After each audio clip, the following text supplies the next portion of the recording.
En uno de los estudios que tuve que realizar o que quise realizar, vi una materia de liderazgo y había que investigar la biografía de algún personaje que nos impactara.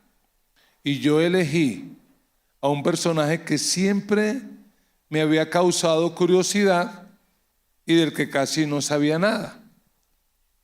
Gandhi. ¿Saben quién fue Gandhi? Gandhi, el hombre que logró traer la independencia a la India del Imperio Británico. Lo hizo sin armas y a mí me causó mucha curiosidad. Así que me puse a revisar su biografía. Y en una de sus apartes quedé cual aparta estudio, es decir, de una sola pieza. Quedé casi que congelado, porque descubrí que Gandhi, cuando estaba estudiando lo que llamamos aquí el bachillerato, pensó seriamente en volverse cristiano. Alguien le regaló el Nuevo Testamento y él, al leerlo, y de manera especial el Sermón del Monte, él dijo: esto es lo que necesita la India, así que me voy a volver cristiano. Pero en su autobiografía él dice que un domingo fue a la iglesia con esa firme decisión: voy a ir, voy a ser cristiano, me voy a bautizar. Pero cuando llegó a la puerta de la iglesia en Londres, el comité de bienvenida se negó a dejarlo entrar y a darle una silla. Y le dijeron: mire, señor, usted aquí no es bienvenido. Busque una iglesia para gente que tenga su mismo color de piel. Eso fue un baldado frío para Gandhi. Y en su autobiografía Gandhi dice: yo sería cristiano si no fuera por los cristianos.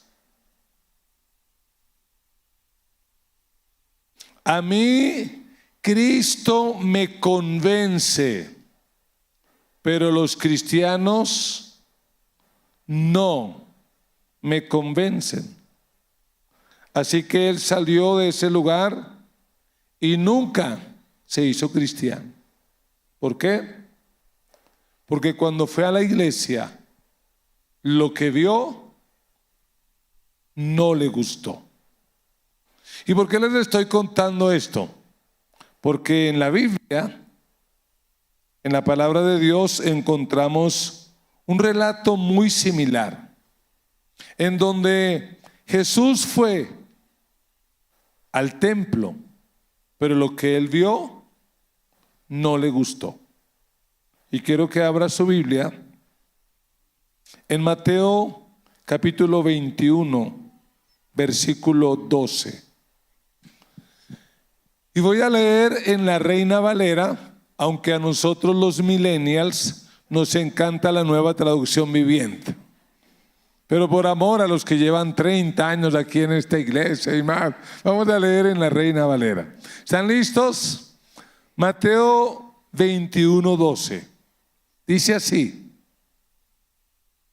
y entró Jesús en el templo de Dios y echó fuera a todos los que vendían y compraban en el templo, y volcó las mesas de los cambistas y las sillas de los que vendían palomas.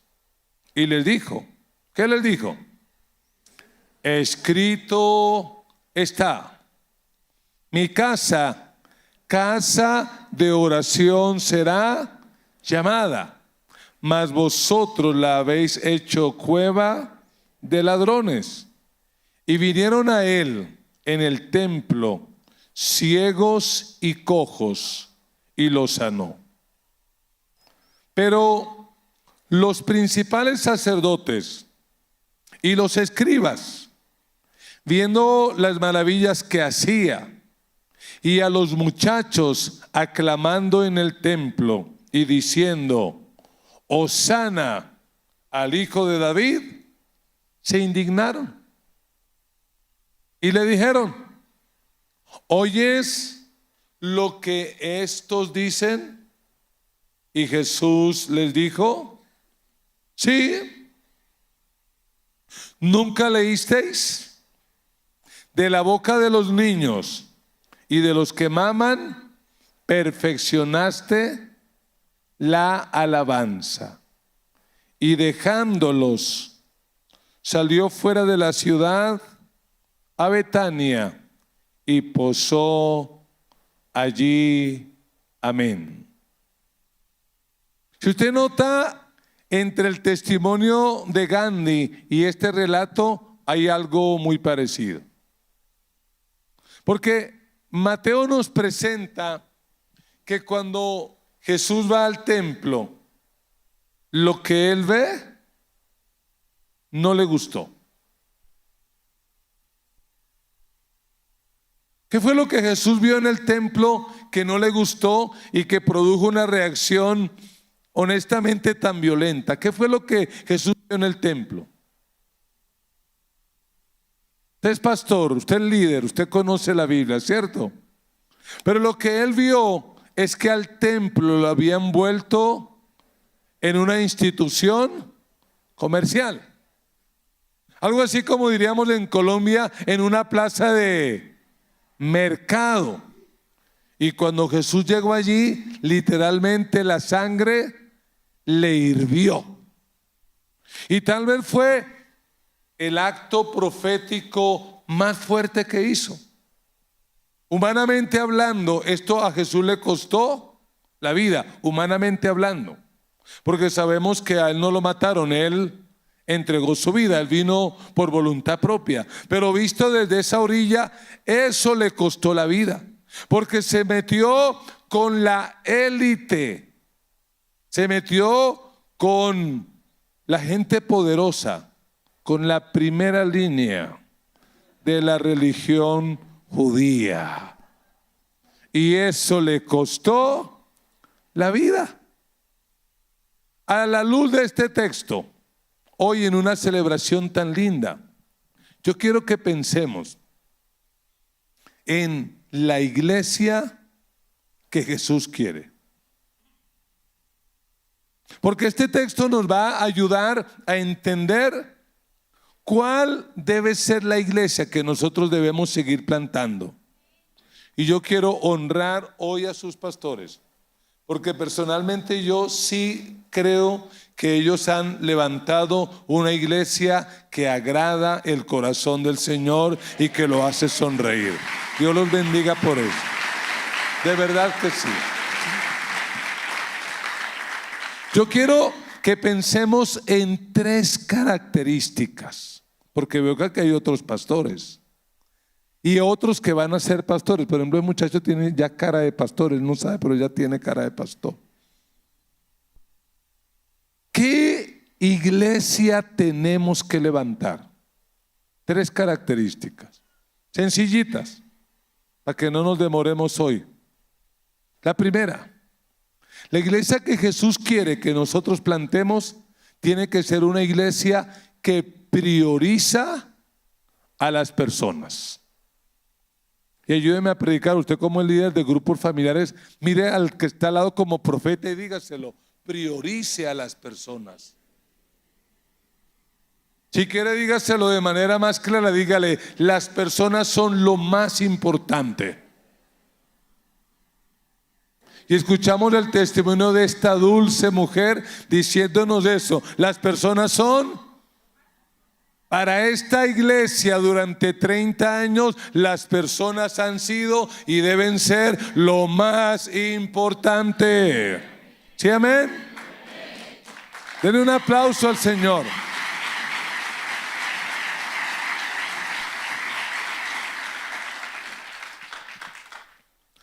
Por eso, cuando Jesús llega al templo, lo que ve no le gusta. Porque para el templo judío, las personas no eran importantes. Las personas eran la excusa. Las personas eran utilizadas. Las personas eran manipuladas. Por eso Jesús tiene que decir palabras tan bruscas. La palabra más brusca que dice aquí Jesús es decirle a los líderes religiosos en la cara: ustedes volvieron el templo judío. ¿En qué lo volvieron? Oiga, eso fue tenaz. El sumo sacerdote, ¿qué cree que dijo ese día? Aunque la Biblia no lo diga, a ese tipo hay que matarlo. Porque siempre que alguien se levanta en contra del corrupto, en contra del malo, su vida va a correr peligro. Y el que tenga oídos para oír, que oiga, porque no puedo comentar nada más. Blanco es gallina, lo pone. Pero siempre que alguien se levante en contra de lo corrupto, la vida está en peligro. ¿Por qué el templo no valoraba a las personas? Eran la excusa. ¿Por qué Jesús dice que eran cueva de ladrones? ¿Acaso es que es producto de la ira de Jesús y nada más? No. Había un argumento. Déjeme le cuento algunas cosas. Para empezar, era una mafia tan tenaz. Porque un judío tenía que ir al templo por lo menos una vez al año, a alguna de las fiestas. Tenía que ir. Y a esa fiesta tenía que llevar, entre otras cosas, sus diezmos. Tenía que llevar, entre otras cosas, un animal para el sacrificio. Y entonces, ¿qué hacía un judío? Vamos a pensar, un judío que vivía a no sé cuánto tiempo del templo, que para llegar allá le costaba una semana. ¿Qué hacía el judío? Desde el tiempo preparado, preparaba su corderito, su ovejita, mirando que fuera perfecta y apta para el sacrificio. Pero cuando llegaba al templo, la mafia del templo le buscaba defectos para decirle: ese cordero no sirve. Y el pobre creyente decía: ¿y entonces qué hago? Y la mafia, ¿qué le decía? Tranquilo, se le tiene la oveja. Por eso no se preocupe. Y entonces al pobre le tocaba gastar más de lo que había presupuestado. Pero ahí no terminaba la cosa. Porque él compraba la oveja, iba y se la daba al sacerdote de turno para que la sacrificara. Y como el creyente no podía entrar por allá, pues él confiaba. Pero ¿qué hacía el sacerdote? La agarraba, le daba un paseíto y sacaba y la volvía a vender. Por eso, ¿qué le dijo Jesús? ¿Cueva de qué? De ladrones. Ellos llevaban el diezmo de el dinero de su diezmo y llegaban allí con las moneditas, pero ellos se inventaron otra norma con un aparente tono religioso. ¿Qué dijeron? Qué pena, nosotros no recibimos monedas que tengan imágenes. Así que el templo acuñó sus propias monedas, y como venían de culturas griegas y romanas, traían monedas griegas y romanas. ¿Qué les decían en el templo? Esas monedas aquí no son bienvenidas, pero no se preocupen, tenemos la casa de cambios ahí. Y si a usted alguna vez le ha tocado cambiar plata, sabe que cuando usted va a comprar vale un precio y cuando va a vender es otro precio. ¿Cueva de qué? De ladrones. Para el templo las personas no eran importantes. Yo quiero que vuelva al texto y se fije en algo. Porque en el versículo 12 podemos ver quiénes estaban adentro del templo. ¿Quiénes estaban adentro? Es una observación simple del texto. ¿Quiénes estaban adentro? Los que compraban, los que vendían, los cambistas, los que vendían. Ahí está la Biblia. ¿Y quiénes estaban afuera? Versículo 14.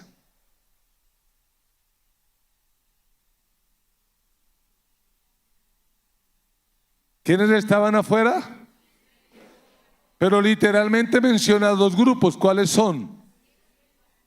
Ciegos y cojos. ¿Dónde están los ciegos y cojos? Afuera. ¿Dónde están los cambistas y los mercaderes? Adentro. Y Jesús, al mejor estilo de los profetas, agarra una correa y a los que están adentro, ¿qué les dice? Pa' afuera. Y a los que están afuera les dice pa' adentro. O sea, Jesús reorganizó el templo. Y con ese acto profético, lo que él estaba mostrando y diciendo es: para el templo y aplicado a nosotros, para la iglesia, lo más importante no puede ser el auditorio, ni las luces, ni las sillas, ni el templo. Lo más importante para la iglesia tienen que ser las personas, porque cuando Cristo venga, Él no va a venir por este auditorio, Él va a venir por personas. Y hágame un favor, piense por un momento por qué razón los ciegos y los cojos estaban afuera. ¿Por qué no entraban? ¿Por qué sería que no entraban? Y en el seminario bíblico algunos estudiantes me han dicho: porque en el Levítico lo prohibía. Y yo les digo: ok, espero toda la clase, muéstreme el Levítico. Yo quiero ver dónde dice. No dice. ¿Por qué ciegos y cojos estaban afuera? ¿Usted sí sabe? No sabe tampoco, ¿cierto? De tarea va a leer en su casa segundo libro de Samuel, todo el capítulo 5 para que aprenda. Pero mientras tanto se lo cuento, se lo narro. Lo que ocurre es que David ha sido elegido rey. Ahora Saúl ha muerto, ahora David es el rey. Y David, que es un adorador, que ama a Dios, él quiere que la capital de su reino sea en Jerusalén. Pero antes no se llamaba Jerusalén, se llamaba Jebús. Estaba dominada por los jebuseos.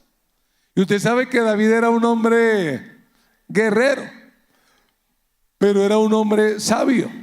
Así que armó un comité de sus mejores soldados, los valientes de David. Les dijo: muchachos, vayan a Jebús y díganle al rey de Jebús que la idea es no armar guerra, que yo quiero establecer mi reino ahí, que me den permiso y no hay lío, no pasa nada. Llegan allí los comisionados por David y el rey de Jebús dice: ¿y quién es David?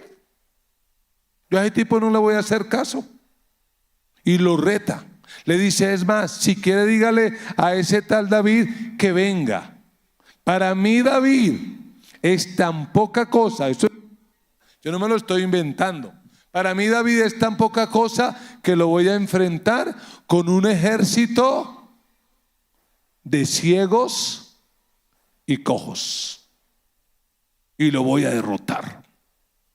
Y entonces le llegan los valientes a David y le dicen: oiga, mi rey, ese rey de Jebús está terco que no, que usted es poca cosa, que usted por aquí, que usted por allá, y que lo va a enfrentar con ciegos y cojos. Y David, bien volado que sí era, pues armó a sus soldados, eso está en la Biblia, y les dijo: vayan y conquisten a Jebús. Pero a los primeros que van a matar sin compasión es a los ciegos y a los cojos, porque yo los aborrezco. Eso está en la Biblia. Y eso que era el hombre conforme al corazón de Dios. Y usted sabe la historia. Luego David quiere construir el templo, pero Dios le dice: no lo vas a construir. ¿Por qué no lo vas a construir? Porque has derramado mucha sangre, eres un guerrero, no la vas a construir. Y David dice: ok, no lo construyo, pero lo va a construir mi hijo. Y David amontona las riquezas, amontona todo, deja el diseño, pero como si fuera poco, deja el reglamento para el templo. Y antes de morirse le dice a Saúl: ahí está, construya el templo, hágalo lindo, hágalo hermoso, lo que yo no pude hacer. Pero ¿sabes, David? Al templo no me deja entrar ni los ciegos ni los cojos, porque yo los aborrezco. Por eso cuando Jesús llega al templo encuentra eso y no lo puede aprobar, porque eso no está en el Levítico. Por eso, ¿qué le dice Jesús a los comerciantes, a los mercaderes de la fe? ¿Qué les dice? Para afuera. Y a los ciegos y cojos, ¿qué les dice? Para adentro. ¿Qué estaba mostrando Jesús? Que para él lo más importante son las personas. Y la iglesia dice: amén. Las personas. ¿Por qué existe este ministerio? Porque hay personas. Y mientras haya un barrio por allá lejano donde la gente no conoce a Cristo, hay que plantarse una nueva iglesia. Tiene que levantarse un misionero, un pastor, y tiene que ir allí a plantar una iglesia. Porque la iglesia son personas. ¿Sí, amén? Segunda característica de la iglesia que Jesús quiere. ¿Cuántos quieren levantar la iglesia que Jesús quiere? La segunda característica es esta. La primera, ¿cuál dijimos que es? Prioriza a las personas. La segunda, la iglesia que Jesús quiere practica la misericordia y la restauración. Porque vuelva al versículo 14 y léalo. Y vinieron a él, a Jesús, en el templo, ciegos y cojos. ¿Y qué hizo? Los sanó. ¿Qué hacía David con ciegos y cojos? ¿Qué hacía David con los ciegos y cojos? Los mataba, los aborrecía. El ministerio de David era un ministerio que decía: ciegos y cojos afuera, ciegos y cojos se mueren. Pero ¿qué hace Jesús con los ciegos y cojos? Les da acceso y los sana.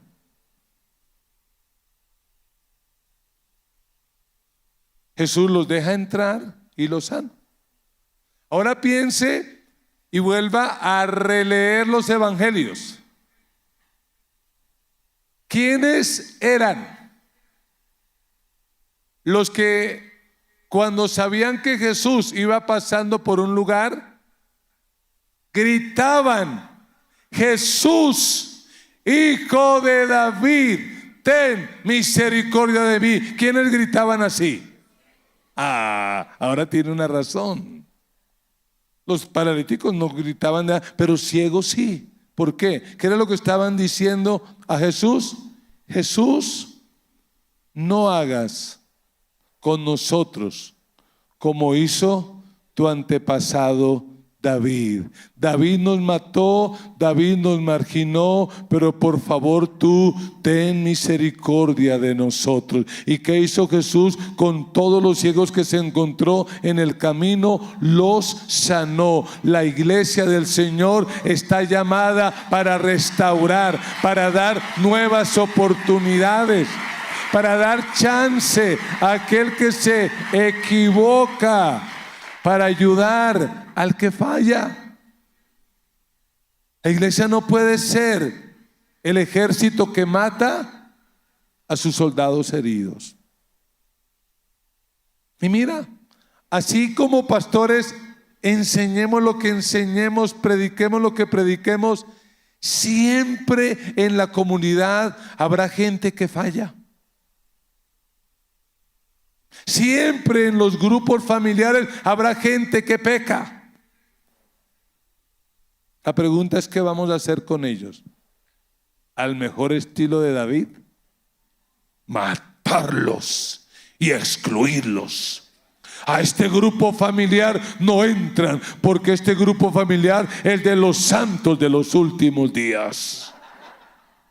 Este grupo es de lo mejor, ¿sí?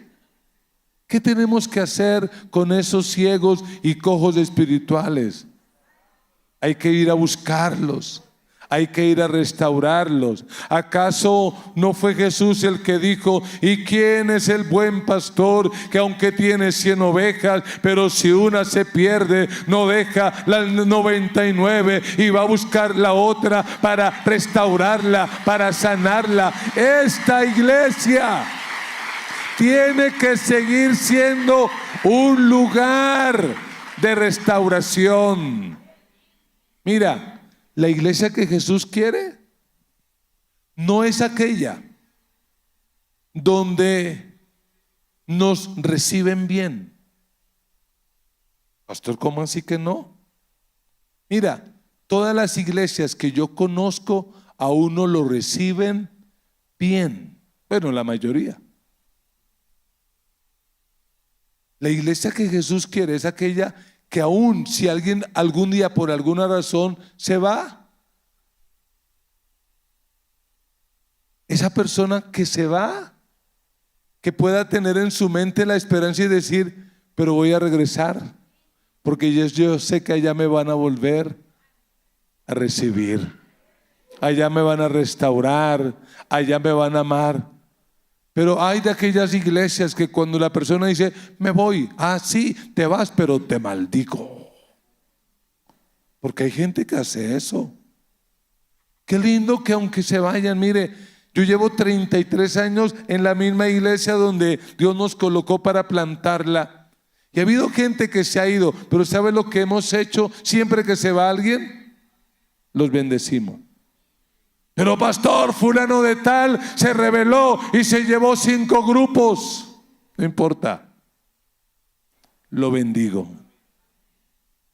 Allá él algún día que le dé cuentas a Dios, pero de mi parte yo lo bendigo. ¿Y sabe qué ha sido lo curioso? Que un gran porcentaje de esos dan vueltas por la vida y un día deciden regresar, porque saben que la iglesia es un lugar que practica la misericordia, que da nuevas oportunidades. Esa tiene que ser la iglesia que vamos a seguir levantando. Pero hay una tercera característica. ¿Cuál es? A veces leemos la Biblia, pero no nos detenemos a pensar. Hay un ejercicio que usted tiene que aprender y es imaginarse lo que lee. Entonces utilice su imaginación. Jesús entra al templo y lo que ve no le gusta y trae orden. A los que están comerciando les dice: afuera, ajuete, lo saca. A los ciegos y cojos les dice: adentro. ¿Y qué hace con ellos? Los sana. Entonces mire el versículo 15. Pero los principales sacerdotes y los escribas, y el texto lo dice claro, viendo las maravillas que hacía, y a los muchachos aclamando en el templo y diciendo, ¿cómo gritaban los muchachos? Son las nuevas generaciones, adolescentes y jóvenes, que están gritando: Hosana al hijo de David, con humo, con luces, con tenis blancos, están ahí saltando. Pero esos religiosos acartonados, ¿qué dice que pasó? Trate de imaginarse qué es indignarse. Haga gesto de indignación. Y dice que iglesia cristiana. Y toda pintada de negro. Y con luces. ¿Eso qué cristiano va a ser? ¿No han dicho a veces así de nuestras iglesias? Se indignaron. Y le dijeron, oiga, están llamando al orden a Jesús. ¿Y qué le dicen? ¿Oyes lo que estos dicen? Y trate de imaginar la frescura con la que Jesús le respondió. ¿Cómo responde Jesús? ¿Sí? ¿Y a dónde los manda? ¿Qué los manda? A leer la Biblia. Sí. ¿Nunca leísteis? Eso está en la Biblia. De la boca de los niños y de los que maman, perfeccionaste la alabanza. ¿Qué fue lo que causó tanta indignación a los religiosos del templo? ¿Qué les fastidió? Piense cómo se convirtió el culto. ¿En qué se convirtió el templo? Piense en lo que era antes de que Jesús llegara y en lo que es después de que Jesús llega. ¿Qué era antes de que Jesús llegara? Pero Jesús llega y trae orden. Organiza todo. Mercaderes para afuera, ciegos y cojos para adentro, los niños, las nuevas generaciones, vengan. Vamos a recrear ese culto rápido antes de orar. Vamos a suponer que de aquí para allá, ustedes eran ciegos y de repente el Señor los sana. Ahorita van a dramatizar, pero a ver si son buenos actores. De aquí para allá eran cojos, llegaron al templo y Jesús los sanó. Y ustedes allá arriba son las nuevas generaciones, son los niños, los adolescentes y los jóvenes que están en el templo. ¿Y cómo gritan? ¿Cómo gritan? Hosana al Hijo de David. Vamos a tratar de recrear eso, porque el texto bíblico dice: y vinieron al templo ciegos y cojos. Pero piense, Dios lo guarde. El sábado que pasó, casé a una niña que nació ciega. Dios nunca la ha sanado, pero ya se casó ya. Y con una persona que ve, que sí ve, qué tremendo. Pero piense que usted, Dios me lo guarde, usted fuera ciego y de repente usted viene al templo y se sana. ¿Cómo reaccionaría usted? Ay, mira, ya veo. ¿Sí reaccionaría así? Usted llega aquí a la iglesia con aparatos y no puede caminar, siempre en silla de ruedas. Oiga, mire, tan chévere, ya me puedo mover. ¿Sí lo haría así? A ver, lo vamos a dramatizar. Y ojo allá los jóvenes, los niños. ¿Cómo gritaban los niños? Hosana al Hijo de David. Entonces el texto bíblico lo dice así. Yo lo voy leyendo, ustedes lo van a recrear. Y vinieron a él en el templo ciegos y cojos y los sanó. Y los chicos aclamaban y decían: Hosana al Hijo de David. A ver, todos a la vez. Los que eran ciegos, ¿cómo decían? Veo, veo. Los que eran cojos, me puedo mover. ¡Wow! Pero los religiosos están molestos, porque ahora ¿quién es el centro del culto? ¿Quién? Jesús. Siéntese, tenga la bondad. Y esta es la tercera y última característica. Pero vamos a repasar la primera. Primera característica, la iglesia que Jesús quiere. prioriza a las personas. Segunda, practica la misericordia. La tercera tiene que empezar por P, así que será: produce verdaderos adoradores. ¿Por qué los religiosos se molestaron tanto? Porque ahora el centro del culto no es la plata. ¿Cuál es el centro de culto? Adorar a Jesús. ¿Qué cree que hacen los que habían sido ciegos? ¿A quién adoran ahora? A Jesús. ¿Y los que habían sido cojos? A Jesús. ¿Y las nuevas generaciones a quién? A Jesús. Miren, nuestra tarea como pastores es producir gente que adore a Jesús, no a nosotros, a Jesús. Hay que honrar a los pastores. Hay que honrar a los pastores. Pero la adoración es solo para Jesús. La adoración es solo para Él, para nadie más. Él es el único digno. Porque si tú adoras a Jesús, Jesús es tu pastor y por lo tanto nada te faltará. Pero si tú me adoras a mí y yo soy tu pastor, todo te faltará. Pero si Jesús es tu pastor, nada te va a faltar. Tenemos que producir personas que realmente adoren a Jesús. Y yo lo sigo, no me han dado ¿cómo se llama ese? La insignia de fan destacado, pero yo lo sigo. Y esta tarde aquí lo que uno ve es un pueblo que adora.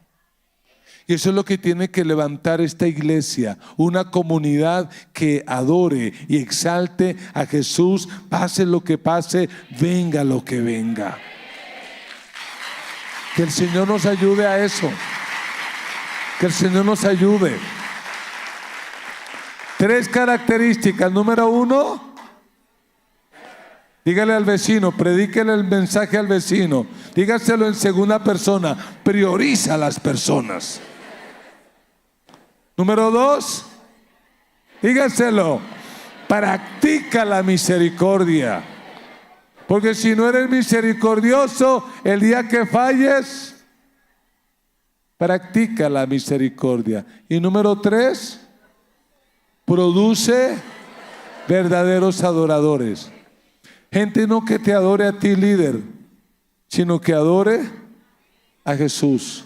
Que nos amen, sí. Que nos honren, sí. Que nos inviten a almorzar, sí. Que nos den regalos también. Pero que adoren a Jesús, que lo exalten a Él.